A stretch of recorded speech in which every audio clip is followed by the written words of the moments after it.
इस दुनिया में मौजूद तमाम पेचीदा सवालों की फहरिस्त में कुछ सवाल ऐसे भी हैं जो हमारे मन में अक्सर उमड़ते घुमड़ते हैं, लेकिन हम उन्हें गैर जरूरी मानकर दिमाग से झटक देते हैं। होता होगा, हमें क्या मतलब। जैसे कि हमें कई बार ये जानने की इच्छा होती है कि हमारे नाभि में रुई या कपास आते कहाँ से हैं। लोग इस जिज्ञासा को ये सोचकर दबा लेते हैं कि कोई साफ सफाई को लेकर शर्मिंदा ना कर दे या ये ना कह दे कि ढंग से सफाई करो, कपास नहीं आएंगे। कुछ लोगों ने इसे कुदरती सत्य मानकर इत्थश्री कर लिया है, लेकिन ये पहेली इतनी भी आसान नहीं है। क्या है इसके पीछे की वजह, आज मैं इसी बारे में विस्तार से बताऊंगी।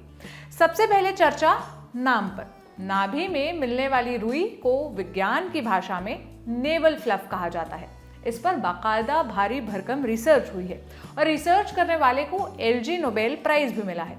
अब यहाँ पर आपके मन में एक और सवाल आ रहा होगा, हो सकता है कि आप इस जिज्ञासा को भी बचकाना मानकर दबा जाएं कि नोबेल प्राइज के बारे में तो सुना था, ये एलजी नोबेल क्या है।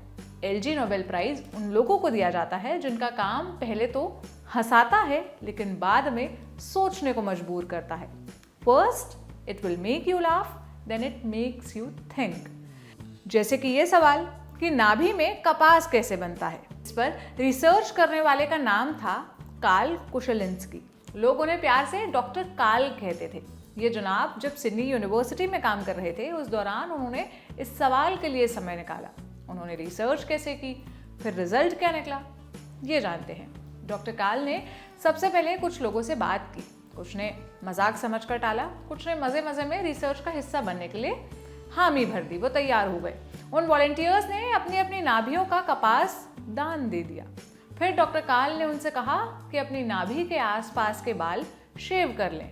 जिन लोगों ने ऐसा किया उनकी नाभि में कपास बनना बंद हो गया।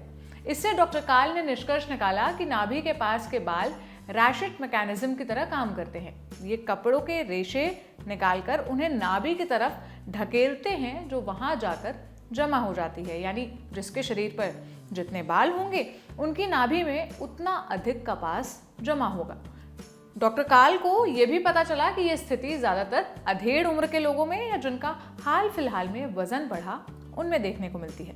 नाभि में कपास बनने की एक और थ्योरी मिलती है। साल 2009 में वियना यूनिवर्सिटी ऑफ टेक्नोलॉजी के जॉर्ज स्टेनहाउजर ने एक हाइपोथेसिस पब्लिश किया था। वो 3 साल तक रोजाना अपनी नाभि का कपास इकट्ठा करते। उनका कहना था कि वो रोजाना अपने शरीर को साफ करते हैं, रोज नहाते धोते भी हैं, लेकिन फिर भी कपास जमा होता जा रहा है। जॉर्ज ने 503 सैंपल इकट्ठा कर उनका वजन किया। सारे सैंपल का वजन 1 ग्राम भी नहीं निकला। खैर, जॉर्ज ने अपनी हाइपोथेसिस में कुछ रोचक ब्यौरे पेश किए।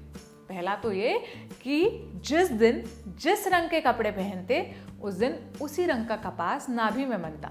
इससे पता चला कि कपास कपड़ों से निकले रेशे से ही बनता है। दूसरा, नाभि में कपास बनाने का काम पेट और आसपास के हिस्सों में मौजूद बाल कर रहे हैं। जॉर्ज यही नहीं रुके, उन्होंने एक दिन सफेद रंग की शुद्ध सूती धागे से बनी शर्ट पहन ली, यानी प्योर कॉटन शर्ट। वो ये पता करना चाहते थे कि क्या नाभि का कपास सिर्फ कपड़ों के रेशों से बना होता है। इसलिए उन्होंने अपनी कॉटन शर्ट और नाभि में मिले कपास दोनों का उस दिन केमिकल टेस्ट किया। इसमें ये सामने आया कि नाभि के कपास में कपड़े के रेशों के अलावा धूल, डेड स्किन और पसीना भी मिला होता है। अब इस बात से ये निष्कर्ष निकाला कि जिन लोगों में कपास बनता है उनकी नाभि अधिक साफ होती है, क्योंकि कपास के साथ बाकी गंदगी भी निकल जाती है। इससे शरीर का वो हिस्सा बिल्कुल स्वच्छ हो जाता है। तो इतिहास में बस 2 ही लोग ऐसे हुए जिन्होंने इस गैर जरूरी समझे जाने वाले लेकिन आवश्यक सवाल का जवाब तलाशा।